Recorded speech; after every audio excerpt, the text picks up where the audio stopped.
샬롬. 오늘 또 하나님의 은혜와 평강이 여러분과 함께하기를 축원합니다. 오직 주님과 동행하시고 항상 말씀 안에 살고 성령이 이끄시는 대로 살아가는 은혜로운 하루가 되시기를 주님의 이름으로 간절히 축원합니다. 오늘 아침 하나님께서 우리에게 허락해 주신 말씀은 창세기 16장 1절에서 16절 말씀입니다. 아브라함의 아내 사레는 아이를 낳지 못하였다. 그에게는 하갈이라고 하는 이집트 사람 여종이 있었다. 사레가 아브라함에게 말하였다. 주님께서 나에게 아이를 가지지 못하게 하시니 당신은 나의 여종과 동침하십시오. 하갈의 몸을 빌려서 집안의 대를 이어갈 수 있기를 바랍니다. 아브라함은 사레의 말을 따랐다. 아브라함의 아내 사레가 자기의 여종 이집트 사람 하갈을 데려다가 자기 남편 아브라함에게 아내로 준 때는 아브라함이 가나안 땅에서 살아온 지 10년이 지난 뒤이다. 아브라함이 하갈과 동침하니 하갈이 임신하였다. 하갈은 자기가 임신한 것을 알고서 자기 여주인을 깔보았다. 사레가 아브라함에게 말하였다. 내가 받는 이 고통은 당신이 책임을 지셔야 합니다. 나의 종을 당신 품에 안겨주었더니 그 종이 자기가 임신한 것을 알고서 나를 멸시합니다. 주님께서 당신과 나 사이를 판단하여 주시면 좋겠습니다. 아브라함이 사라에게 말하였다. 여보, 당신의 종이니 당신 마음대로 할 수 있지 않소. 당신이 좋을 대로 그에게 하기 바라오. 사레가 하갈을 학대하니 하갈이 사레 앞에서 도망하였다. 주님의 전사가 사막에 있는 샘 곁에서 하갈을 만났다. 그 샘은 수르로 가는 길 옆에 있다. 천사가 물었다. 사레의 종 하갈아, 내가 어디서 와서 어디로 가는 길이냐? 하갈이 대답하였다. 나의 여주인이 사레에게서 도망하여 나오는 길입니다. 주님의 천사가 그에게 말하였다. 너의 여주인에게로 돌아가라. 그에게 복종하면서 살아라. 주님의 천사가 그에게 또 일렀다. 내가 너에게 많은 자손을 주겠다. 자손이 셀 수도 없을 만큼 불어나게 하겠다. 주님의 천사가 그에게 또 일렀다. 너는 임신한 몸이다. 아들을 낳게 될 터이니 그의 이름을 이스마엘이라고 하여라. 내가 고통 가운데 부르짖는 소리를 주님께서 들으셨기 때문이다. 너의 아들은 들나귀처럼 될 것이다. 그는 모든 사람과 싸울 것이고 모든 사람 또한 그와 싸울 것이다. 그는 자기의 모든 친족과 대결하며 살아가게 될 것이다. 하갈은 내가 여기에서 나를 보시니 하나님을 뵙고도 이렇게 살아서 겪는 일을 말할 수 있다니 하면서 자기에게 말씀하신 주님을 보시는 하나님이라고 이름지어 불렀다. 그래서 그 샘 이름도 부엘라 헤로이라고 지어서 부르게 되었다. 그 샘은 지금도 가데스와 베렛 사이에 그대로 있다. 하갈과 아람 사이에서 아들이 태어나니 아브라함은 하갈이 낳은 그 아들의 이름을 이스마엘이라고 지었다. 하갈과 아브라함 사이에 이스마엘이 태어날 때 아브라함의 나이는 86살이었다. 아멘. 칼빈이 이런 말을 한 적이 있습니다. 신앙의 가장 정점은 기다림이다. 그러니까 신학이나 신앙의 가장 최고봉은 기다림이다 하는 말입니다. 그러나 믿음의 사람 아브라함도 수없이 반복되는 실수를 저지릅니다. 그 대표적인 것이 기다리지 못하는 실수를 저지릅니다. 자, 하나님께서 아브라함을 부르실 때에 큰 민족을 이루게 하겠다고 약속을 하셨는데, 아니 10년이 지났는데도 아들을 얻을 수가 없었습니다. 자연히 아브라함은 이제 그 여러 가지 신앙적 회의를 느끼고 또 불신앙에 빠지면 두려움을 얻게 됩니다. 도대체 하나님의 약속은 이루어지는 것일까? 하나님은 약속을 잊으신 것일까? 아니, 지금 내가 믿고 있는 하나님을 믿는 신앙은 올바른 것인가? 아주 온통 신앙이 흔들렸을 것입니다. 이런 신앙적 갈등, 마음이 흔들릴 때 하나님은 그에게 나타나십니다. 그것이 오늘 본문의 말씀입니다. 1절 말씀, 이런 일들이 일어난 뒤에 주님께서 환상 가운데 아브라함에게 말씀하셨다. 아브라함아 두려워하지 말아라. 나는 너의 방패다. 내가 받을 보상이 매우 크다. 이렇게 말씀하시고 15장에 보면 그를 밖으로 데리고 나가서 5절 말씀에 주님께서 아브라함을 데리고 바깥으로 나가서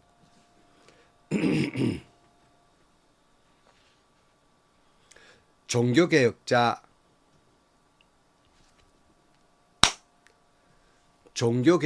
칼빈은 이런 말을 했습니다. 신앙의 가장 정점은 기다림이다. 그랬어요. 칼빈은 신학이든 신앙이든 결국 가장 최고봉은 기다림이다. 그런 말이에요. 그러나 여러분, 믿음의 아버지라고 불리우는 아브라함도 이 기다림에 실패한 사람이에요. 그래서 그는 자주 넘어지기도 합니다. 아브라함은 하나님께서 부르실 때에 내가 너로 큰 민족을 이루게 하겠다고 말씀하셨는데 10년이 지나도록 아들을 얻을 수 없었습니다. 아브라함의 신앙은 흔들렸지요. 하나님의 약속은 이루어지는 것일까? 하나님은 나를 잊으신 것일까? 아니, 지금 내가 하나님이라고 여기는 내 신앙은 올바른 것일까? 내가 지금 잘못된 신앙을 가지고 있는 것은 아닌가? 그는 불신앙에 빠지고 흔들리며 두려움에 빠지게 됩니다. 그러자 하나님께서 이렇게 말씀하셨죠. 15장 1절 말씀에 이런 일이 일어난 뒤에 주님께서 환상 가운데 아브라함에게 말씀하셨다.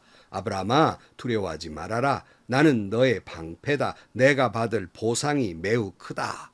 라고 말씀하면서 두려워하지 말라고 말씀하고 또 그도 믿덥지 않아서 그를 밖으로 내려가서 시청각 교육을 하지요. 5절 주님께서 아브라함을 데리고 바깥으로 나가서 말씀하셨다. 하늘을 쳐다보아라. 내가 셀 수 있거든 저 별들을 세어 보아라. 그리고는 주님께서 아브라함에게 말씀하셨다. 너의 자손이 저 별처럼 많아질 것이다. 그제야 아브라함이 이걸 믿게 되고 하나님이 그 믿음을 의롭게 여기셨다고 6절에 보면 아브라함이 주님을 믿으니 주님께서 아브라함의 그런 믿음을 의로 여기셨다 그랬어요. 그것도 믿었지 않아서 하나님께서 아브라함에게 확신을 주기 위해서 당시 고대 근동 지방의 계약의 모습처럼 짐승을 잡아다가 중간을 이렇게 자르고 그곳에 하나님의 불이 내려서 그것을 사인하게 됩니다. 당시의 확실한 약속을 아브라함에게 또 그렇게 행동으로 다시 보여준 겁니다. 말씀하셨죠. 보여주셨죠. 행동으로 보여주시죠. 그리고는 또 약속합니다. 18절 바로 그날 주님께서 아브라함과 언약을 세우시고 말씀하셨다. 내가 이 땅을 이집트 강에서 큰 강 유프라테스에 이르기까지 너의 자손에게 준다. 거듭 아브라함에게 흔들리지 못하도록 계속 말씀해 주시는데 여러분 이만하면 나 같으면 이만하면 확실히 믿겠다 할 수 있지 않겠어요? 그러나 아브라함은 계속해서 실수를 반복합니다. 여러분 아브라함의 믿음이 그냥 바로 성숙한 믿음이 된 게 아니에요. 실수하고 넘어지고 또 실수하고 넘어지고 후회하고 하나님이 다시 복원시켜 주시고 이게 반복적으로 일어나는데 그래서 여러분 바울은 이런 말을 했어요. 고린도전서 10장 12절 말씀에 그러므로 서 있다고 생각하는 사람은 넘어지지 않도록 조심하십시오. 그랬어요. 아브라함 말씀드렸죠. 영적인 경험도 했죠. 믿음이 선 것 같습니까? 여러분의 믿음은 지금 서 있는 것 같습니까? 여러분 넘어지지 않도록 조심해야 돼요. 남의 믿음이 넘어졌다고 흉볼 일이 아니에요. 내 믿음이 넘어질 수 있으니 조심해야 되지요. 오늘 이제 본문 말씀 16장 1절 말씀입니다. 아브라함이 아내 사레는 아이를 낳지 못하였다. 그에게는 하갈이라고 하는 이집트 사람의 여종이 있었다. 사레가 아브라함에게 말하였다. 주님께서 나에게 아이를 가지지 못하게 하시니 당신은 나의 여종과 동침하십시오. 하갈의 몸을 빌려서 집안의 대를 이어갈 수 있기를 바랍니다. 아브라함은 사레의 말을 따랐다 그랬어요. 아브라함의 믿음만 흔들렸던 것이 아니라 사레의 믿음도 흔들린 거예요. 아니, 하나님이 내 남편을 통해 아들을 주겠다고 하는데 하나님은 살아계신 하나님인가? 하나님은 약속을 지키시는가? 이 약속을 과연 이루어진다는 말인가? 근데 왜 나에게는 아직 아들이 없는 것일까? 별별 생각을 다 했을 것입니다. 아브라함이 그랬듯이 사레는 하나님의 약속이 이루어진다면 뭔가 다른 방법이 있지 않을까? 나에게 아들이 없다면 뭔가 다른 방법이 있는 거 아닌가? 인간적인 생각, 인간적인 믿음, 타협을 하게 됩니다. 그리고는 아브라함에게 타협점을 이야기하지요. 그것은 사레 자신이 이제 아이를 낳는 건 불가능하게 됐으니 그의 몸종 하가를 통하여 아들을 낳아 대를 이어가는 것이 좋겠습니다. 그래서요, 이것은 당시에 흔히 있는 일이었습니다. 고대 근동지방에서는 그러니까 대리모제도, 씨바지 제도가 허용되는 시대였습니다. 그러니까 양자를 얻는 것보다는 아브라함의 몸의 씨를 받아서 자손을 이어가는 것이 옳은 일이 아니겠는가. 당시 흔히 있는 일이니까요. 인간적인 믿음이에요. 인간적인 신앙과 인간적인 면과 타협을 하는 거예요. 자, 사례는 하나님이 나에게 아이를 갖지 못하게 하셨다고 단정을 합니다. 아직 하나님이 이제 역사하지 않을 뿐인데 하나님이 나에게 아들 안 주셨다. 이렇게 이제 단정을 지어버립니다. 그리고 하나님의 탓을 합니다. 도저히 자기는 이제 아이를 낳기가 불가능했기 때문이에요. 하나님은 왜 이렇게 일찍 주실 일이지 왜 이렇게 시간을 길게 끌었을까? 여기에는 몇 가지 이유가 있다고 생각해요. 그는 인간적으로는 불가능한 것도 하나님은 하실 수 있다는 것을 보여주시기 위함이며, 그리고 아브라함의 신앙을 성숙하게 하기 위함이며, 그리고 사례가 전혀 인간적으로는 아이를 낳을 수 없지만 아이를 낳았던 것처럼 장차 마리아의 몸에서 예수 그리스도가 탄생할 것을 미리 보여주시기 위함입니다. 자, 나는 모든 것이 끝났다. 이렇게 생각할 수 있지만 인간의 끝은 하나님의 시작입니다. 모든 것이 끝났다 했을 때 하나님은 역사하고 계심을 깨달아야 합니다. 도무지 모든 일이 이해가 되지 않고 해석되지 않고 불가능해 보이고 또 의심스럽고 그렇게 생각된다 할지라도 여러분 결코 의심하지 마십시오. 하나님은 살아계시고 하나님은 지금도 역사하고 계시며, 다시 말씀드립니다. 나는 불가능하지만 하나님은 가능합니다. 나는 끝이지만 하나님은 시작입니다. 모든 것이 불가능하고 어려워질 때 그러기에 하나님 앞으로 주님 앞으로 나오시기를 축복합니다. 여러분이 상상할 수 없는 영적 경험과 은혜와 축복과 기적을 경험하게 될 것입니다. 그러나 사레와 아브라함의 이 세속적인 인간적 방법, 인간적 신앙의 타협, 이것은 비극을 낳게 되는 것이죠. 여러분, 인간적인 잔꾀가 빠르고 쉽고 넓은 문으로 보여지지만 믿음이 아닌 인간적인 신앙은 결국 비극적이고 비참한 결과를 낳게 된다는 사실입니다. 더욱 문제인 것은 아브라함이 사레가 제안을 했을 때 적어도 아브라함은 무슨 소리입니까? 여보, 하나님이 우리에게 허락해 주셨으니까 그럴 수는 없습니다. 이래야 될 거 아니에요. 그런데 아담이 하와의 제안을 받아들인 것처럼 아브라함도 이걸 받아들여요.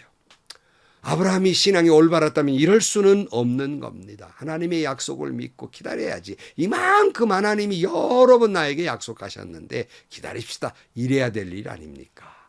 똑같아요. 부창부수예요. 3절 아브라함의 아내 사레가 자기의 여종 이집트 사람 하가를 데려다가 자기 남편 아브라함에게 아내로 준 때는 아브라함이 가나안 땅에서 살아온 지 10년이 지난 뒤이다. 그랬어요. 하나님이 불러내 10년이 지났는데도 여태 믿음이 그 모양이에요. 여러분, 신앙의 연조를 자랑하십니까? 난 어머니 배 안에서도 예수 믿고 내가 몇십 년을 예수 믿고 내가 이 교회 몇 년을 예수 믿고, 그거 여러분 그랬다고 신앙이 이제 막 예수 믿는 사람보다 성숙하다고 생각하십니까? 아닙니다. 여러분, 신앙의 연조를 자랑하지 마십시오.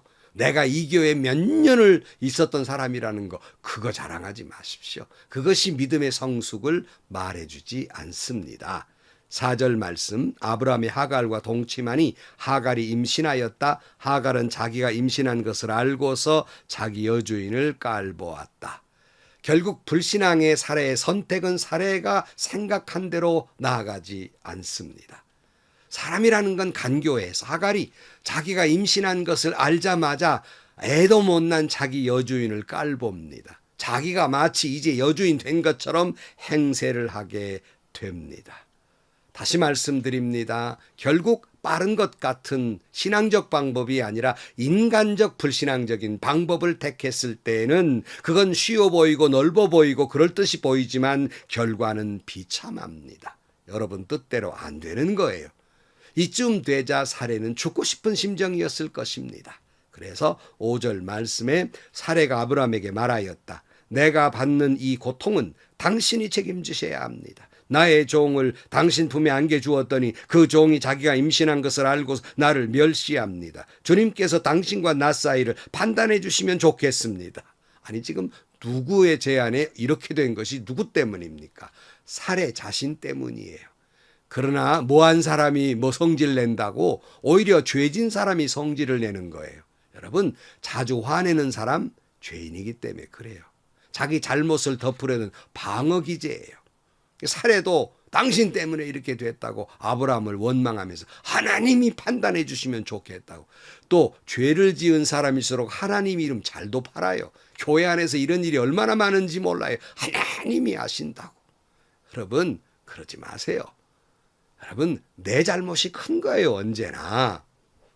자 6절 말씀 아브라함이 사라에게 말하였다. 여보 당신의 종이 당신 마음대로 할 수 있지 않소. 당신이 좋을 대로 그렇게 하기 바라오. 사레가 하갈을 학대하니 하갈이 사레 앞에서 도망하였다. 아브라함은 무능한 줄 몰라요. 사레의 제안을 받아들여서 사레의 제안을 받아들여 하갈을 취하게 되고 아들을 낳는데 문제가 생기니까 또 나는 모르겠어. 당신이 알아서 하시오. 발뺌을 하는 겁니다. 이쯤 되면 이제 아브라함이 사례에게 여자 마음이 그러니까 얼마나 마음이 아팠겠어요. 당신 참 그럴만 하오 이해하고 그러나 하갈이 아이를 낳는데 그럴 수는 없지 않소 라고 타일렀어야 합니다. 그러나 사례는 하갈을 학대합니다. 아브라함의 동의하에 학대한 것입니다. 결국 불신앙적인 선택은 불행과 다툼과 학대를 낳게 되고 하나님의 약속을 믿지 못하고 인간적 선택은 이때뿐 아니라 이스마엘 후손이 아랍 사람들 아니에요. 지금까지도 계속해서 다툼의 원흉이 되어버리고 마는 거예요. 여러분 다시 말씀드립니다. 신앙의 정점은 기다림입니다. 오늘 또 하나님의 약속을 믿고 이루어 주실 줄 믿고 기다리는 신앙의 정점을 가기를 축복합니다. 때로 우리가 이걸 못 기다리고 실수하고 넘어지고 때로는 형편없는 결정을 할 때도 있습니다. 그래도 여러분 안심하십시오. 그럼에도 불구하고 하나님은 우리를 버리지 아니하시고 아브라함을 붙들어 주시고 믿음의 사람으로 만들어가는 과정을 우리가 지금 따라가고 있는 거예요. 그래서 우리는 이것이 은혜다라고 말하는 겁니다. 여러분 물론 이것이 당연한 것은 아니에요. 넘어지고 자빠지고 하나님을 향해 불신앙하는 거 옳은 일이 아닙니다. 그래서는 안 됩니다. 그러나 그럼에도 불구하고 하나님은 나를 붙들어 주시고 일으켜 세워주심을 믿기에 하나님 은혜에 기대어 산다는 거예요. 내 믿음으로 사는 것이 아니라 번번이 넘어지는데 내 믿음은 보잘것이 없어요. 하나님의 은혜로 그때마다 살려주고 다시 도도와주고 이렇게 세워주는 은혜로 사는 겁니다. 뿐만 아니라 여러분 나도 그렇게 수없이 넘어지는 사람이니까 자기는 수없이 넘어져도 남 한 번 넘어지면 저기 목사가 저런다고 장로가 저런다고 남의 실수 손가락질하는데 여러분 아브라함도 수없이 넘어졌고요. 여러분 사람에게 성자라는 말 붙이는 건 옳지 않습니다만 성자도 수도 없이 넘어지는 반복이에요.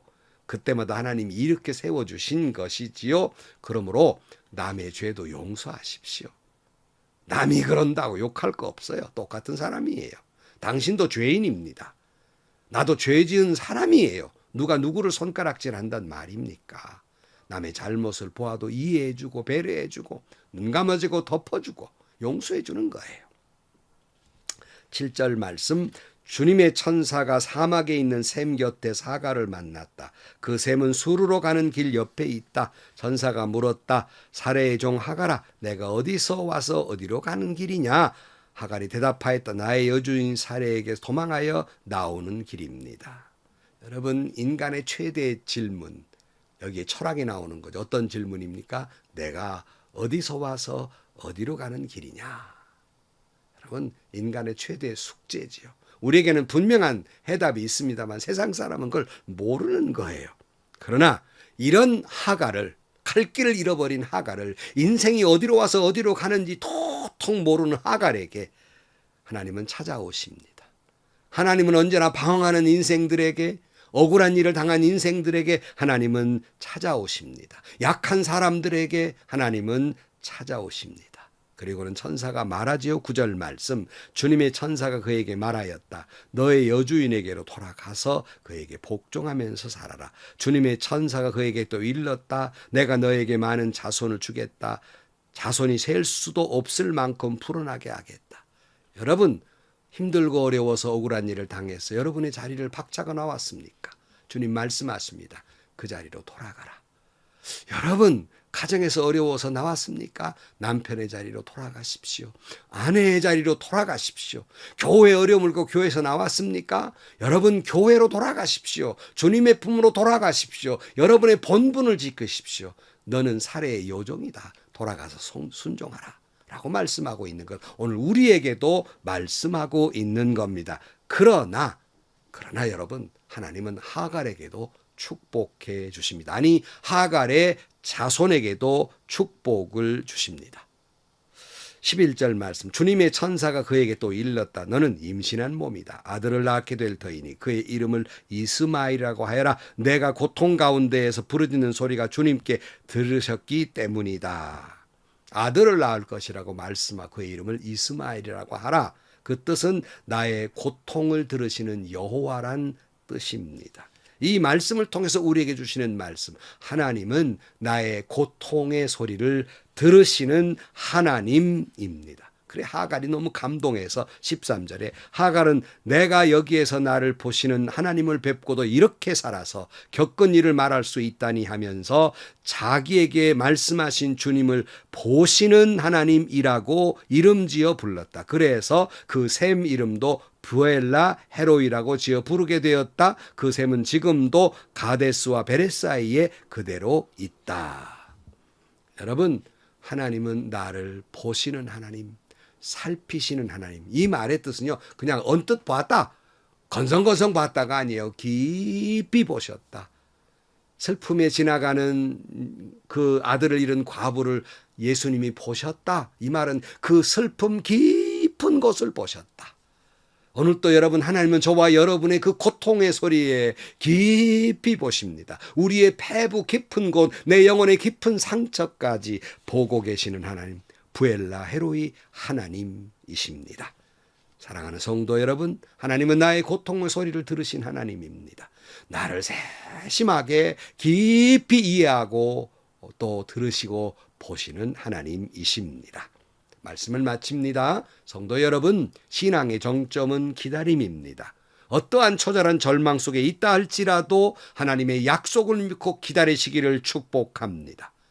그러나 그런 중에도 우리는 말할 수 없는 고통의 신음소리를 흘려냅니다. 하나님은 우리의 고통의 소리를 들으시며 우리를 세심히 살펴보시는 부엘라 헤로이 하나님이십니다. 여러분, 믿음은 지금도 하나님의 약속을 이루어 주실 거 믿고 기다리는 겁니다. 그 약속을 믿고 순종하며 믿음의 길을 걸어가는 그런 아름다운 신앙을 소유하는, 성숙한 신앙을 소유하는 여러분들이 되시기를 주의 이름으로 축원합니다. 기도하시겠습니다. 신앙은 하나님 약속 믿고 기다리는 것이라고 수도 없이 듣고 믿지만 막상 어려움을 겪으면 참을 수 없을 만큼 흔들립니다. 주님, 우리를 붙들어 주옵소서. 어떠한 상황 속에서라도 주님의 약속은 반드시 이루어질 것을 믿고 주님만 바라보고 예수 십자가 바라보면서 하나님의 역사를 기다릴 줄 아는 믿음이 있게 하시고, 그러므로 하나님의 놀라운 기적과 은혜와 축복을 받는 저희들이 되게 하여 주옵소서. 그럼에도 불구하고 나의 입술에 신음의 소리, 고통의 소리가 있을 때 주님은 나를 지키시고 나를 살펴보시며 나의 신음소리를 들으신 그 하나님, 내 곁에 계심을 믿고 위로받게 하여 주옵소서. 예수님의 이름으로 기도하옵나이다. 아멘. 여러분, 신앙의 절정은 기다림입니다. 약속 믿고 기다리는 여러분들이 되시고, 참 그럴 수 없는 고통과 신음의 소리를 낼 때 아무도 그걸 몰라도 하나님은 그 신음소리 들으시고 나의 고통을 보고 계십니다. 여러분의 배부 깊은 아픔을 알고 계십니다. 그리고 위로해 주십니다. 그 하나님 바라보고 그 예수님 십자가 바라보면서 모든 또 믿음의 길을 걸어가는 여러분들이 되시고 성숙한 신앙인이 되시기를 주의 이름으로 축원합니다. 오늘도 행복하시고요. 좋은 일이 가득한 하루가 되시기를 주님의 이름으로 간절히 축원합니다.